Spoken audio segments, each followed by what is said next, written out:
Welcome to the Strength Connection podcast, a show to share stories, insights, and experiences from some of the greatest coaches in the world. I'm Michael Kurkowski, so grateful for you joining me today. And if you like this episode, please like, share, and subscribe to support the show. All right, let's dive in. Here we go. All right, and we're live. What's up, guys? Welcome to the Strength Connection podcast. Thanks for joining me. It's me and you today. This is a special solo episode. I wanted to jump on briefly here with you and do some recaps of the biggest takeaways that I got from some recent interviews that we've had here on the show, and going into an upcoming episode that I had, which was the first for me going into a live roundtable podcast, which was an absolute blast that I got to do in Cincinnati recently, which can be out soon. And then just kind of serendipitously, this weekend is a big anniversary of a time that really changed my life. So all those things to give some context of what I wanted to share with you today. So without further ado, let's just dive in. So recapping some of the recent episodes, first one I wanted to dive into was with Stephen Webster. If you haven't listened to this was a few of them back, and we chatted about his technology of movement recognition, a sensei, and how that works and operates specifically for coaches to recognize movement recognition. I thought that was an interesting phrase that Stephen brought up, and I'll share a little bit more with it. But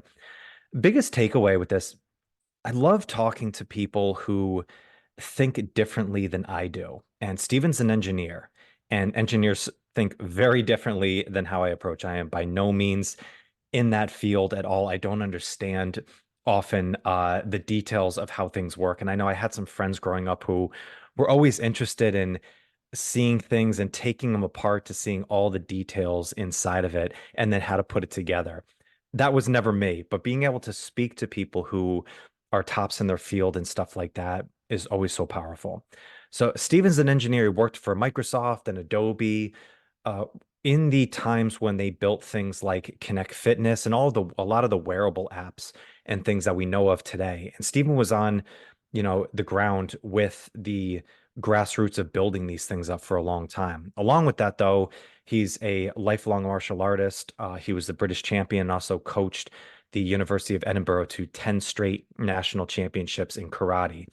So he has a really intricate detail about human movement and that side of work. And his story of how he came about of building different technologies for fitness wearables and stuff like that was really interesting. But the thing that I got the biggest takeaway from all the stuff he talked about with the sensei, and I'm not going to go into the details of how the technology works because one, I forgot most of it. There was so much detail that he got into it. I'm going to go back and listen to it more and dive into a sensei a bit more myself for my own programming. But what Steven said is just about giving us data. The more data that we can get, the one thing that it does for us is it gives us some clarity. And clarity allows us to take action on the right things that we want to do. And this was a conflict in my mind that I had for a long time about fitness wearables, things like Fitbit and Whoop straps. I think there's a big merit to them and there's some good value. But I have also seen people take this data and then allow that to dictate how they feel about something. I always remember a story of I hosted a TSC with my team at an old studio. And one of the members came in the night before or the night of the event. And I was like, how you feeling? He's like, oh, I don't know. I gotta, want to make sure I get some good sleep and stuff like, because I want to do my best. And that morning I said, how you feeling? He's like, well, I don't think I really slept really well. So, I'm going to do my best today. I'm like, well, how do you know that? He's like, well, my band told me that I only got like 6 hours of quality sleep or something like that. And I said, well, how do you feel? He's like, well, I feel really good. It's like, okay, well, then that's how you feel. Then go and perform how you feel. So that's where I was always mindful of taking the technology and what it's telling us to dictate how we feel. That was always just my conflict with it. But the more I talk with people like Steven and about getting data for, the things that we can, utilize and make a path towards taking action into the best things that we can do, I think that is super valuable. And the word that I used there just a few minutes ago is it gives us clarity. And the more clarity that we have about the direction that we're going to go into, the more at ease we are when we go into the plan of knowing, okay, this is the right approach. And I think the more clear you are and the more confident you are of going into the plan, that's only going to be better for everybody as a coach for the client or just individually working on your own personal development. That was the biggest takeaway I got from Steven. So if you haven't listened to that episode, I encourage you to go back specifically if you are a coach and looking to get more value for your clientele. This is, I think, a great product and great software that Steven's developed. Oh, next one I want to chat about is with Andrew Coates. So Andrew was one of the first episodes that I ever did on the show. I think it was episode 33 that we did. So this is going back years, when we talked a lot about writing on that. I'm always curious about people's process of how we get into writing. And now Andrew, since that time, has built a very massive following through his social media. And I always loved how he did it in the way that he does it because I believe he's doing it in the right way. He has a very authentic, very clear message about things that he gives out to people on fitness, health, mindset. But the biggest takeaway I got from Andrew is he's a connector. He's such a connector and a cheerleader and uplifter of other people that are doing good in the business. He does this a lot on his social media where he's shouting out other people who are doing really good stuff and vice versa, just building very strong connections with people. And he said that's fueled him so much in the opportunities that he has of just by being an advocate for other people and sharing ideas. He's got opportunities to speak at different events. He's hosted his own event. He's been a guest author on numerous huge publications all the time. And that all just came from connecting with good people. And after the podcast, even he had numerous people that he shared with me to get on this show that are going to be coming up very soon. So just it was the biggest takeaway was just that power of connecting with others. I think so often we get so much bogged down into our own shit and what we're doing for ourselves and kind of like this me against the world attitude, not recognizing that there's so many other people that are doing good things that are willing to give you a shout out, give you help, and you do the same for them. That we all work. Nobody gets to the top alone. Nobody ever does what the success that we want to do. Nobody gets there by themselves. You need support around you. You need good people around you. And you also need to put yourself out there to try and connect with other people, maybe people that you don't know very well, but you just try and fuel a connection. Just shout them out or give them some praise, give them some kudos, go back and forth. And then all of a sudden, you've built up a really good person that's in your life. And I think Andrew's done such a great job as an example to do that in his own life. And that's why he's built the success that he has. And that's what I'm taking from that and trying to emulate that into my own life. So again, if you haven't listened to Andrew's episode, go back. He's a ton of golden nuggets and golden wisdom there of just continuously doing work, just how, and so you're prepared for the opportunities when they come up. I thought that was huge from Andrew. And that leads me to the last recap that I want to do, which was one of the people that Andrew hooked me up with Jamie Filer from Filer Fitness. So Jamie's energy is so infectious. I wanted to run through a wall after listening to some of the podcasts she did with other people. And when she jumped on the show, I was fueled up for the rest of the day. I wanted to run through a wall. The work that she's done of her early days of getting into coaching, she was very open and very vulnerable about her past of dealing with a major eating disorder that left her in the hospital 3 different times before the age of 15, till eventually getting to the world of strength, into authoring for bodybuilding.com and other big name publications. And the big takeaway I got from her was the work that she does with her clients of these 3 different shifts. It's the physical shift, the habit shift, and then the identity shift. And she did a really good breakdown on the podcast of how she uses those 3 pillars to work with her clientele. The one that struck me the most and the big takeaway I got was the last one, that identity shift. This is something I've chatted about a lot recently, really for my own personal development, also working with my own clientele, is that declaring and proclaiming exactly who you want to be. And there was an example I always thought of is like when you quit smoking, there's a big difference between saying, I haven't smoked for 30 days and saying, I don't smoke. The phrases that you use for yourself and how you identify with something is hugely powerful.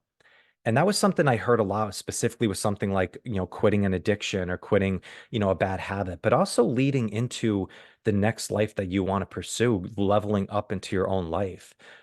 seen so many people struggle with this, with changing their body or getting into a fitness routine where they still feel and act like the person they were at the beginning of the journey. They've lost 50 pounds, but they're waiting for the other shoe to drop because they haven't changed the way that they think about themselves.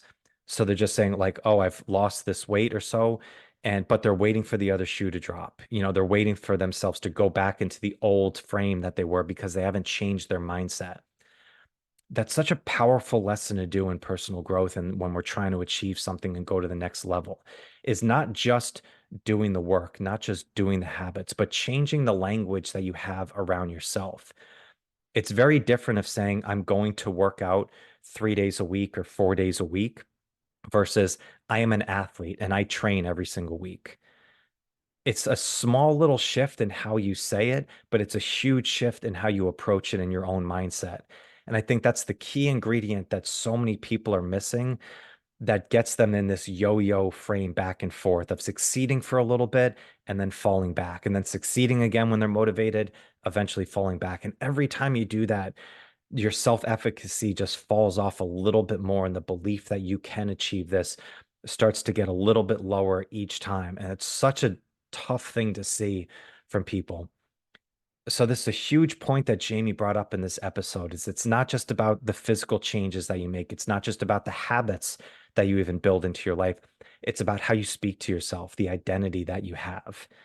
So that was a huge takeaway that I got from Jamie. Again, please go back and listen to that one if you haven't with Jamie, just for the energy that she brings to the work that she does and to every connection that she has. It was so powerful. Absolutely love that. And then upcoming here, this is what I'm really excited about. And I wanted to just preamble this of what's going to come up in this next week was my recent trip to Cincinnati. So I got a chance to stay with my buddy DJ Whittakin, who's unbelievable guy, and hosted it at his studio, Queen City Kettlebell. And we had Brett Jones come for the Mind the Gap workshop. So the Mind the Gap workshop is amazing. It really covers the details of what spices that you need to put onto the entrees of your training.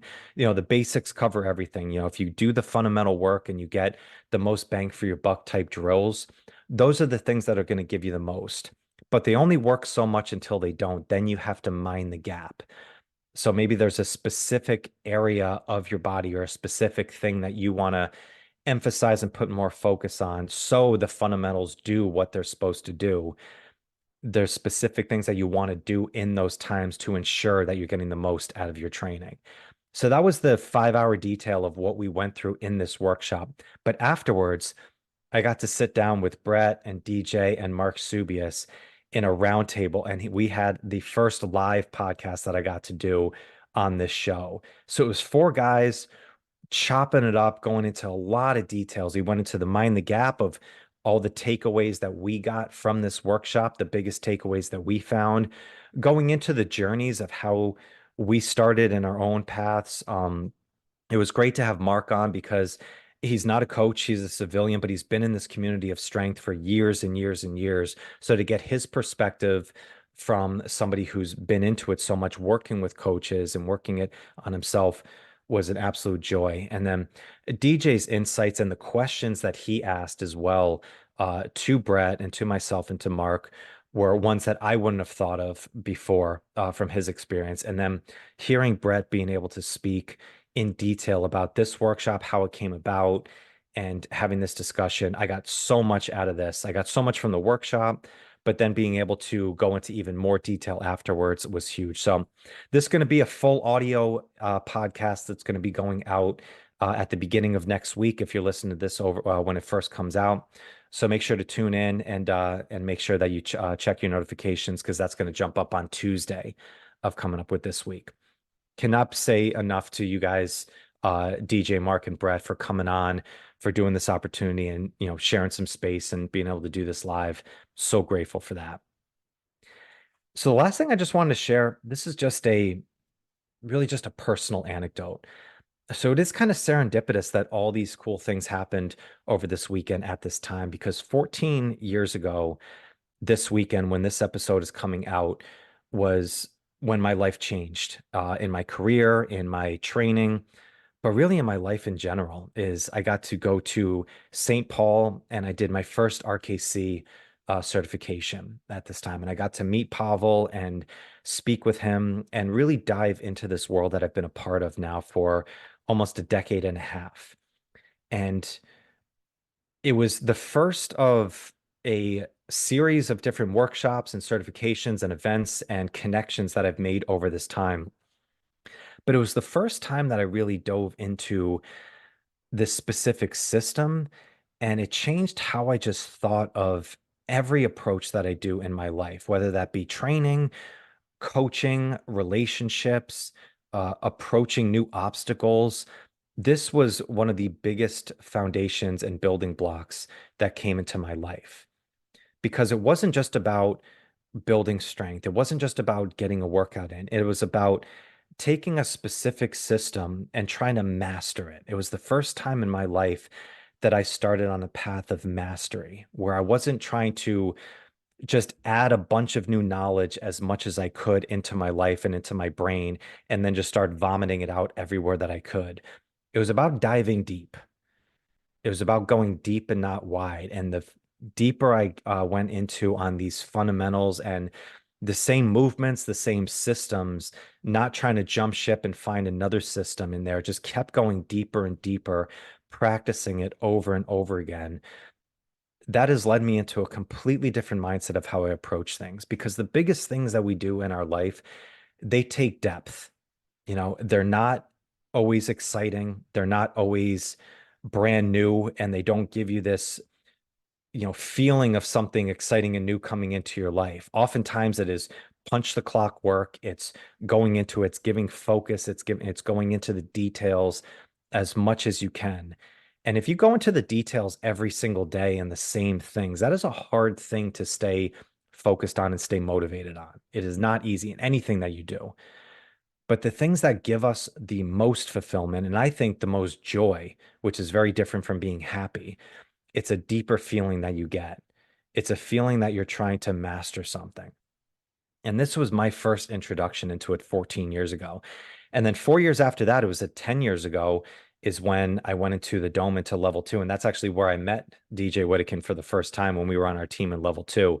So it is kind of weird that this last week of April has so many different memories and different kind of timelines, which is so powerful for me. So I can't say how grateful I am for getting into this community, because it's changed my life in so many different ways.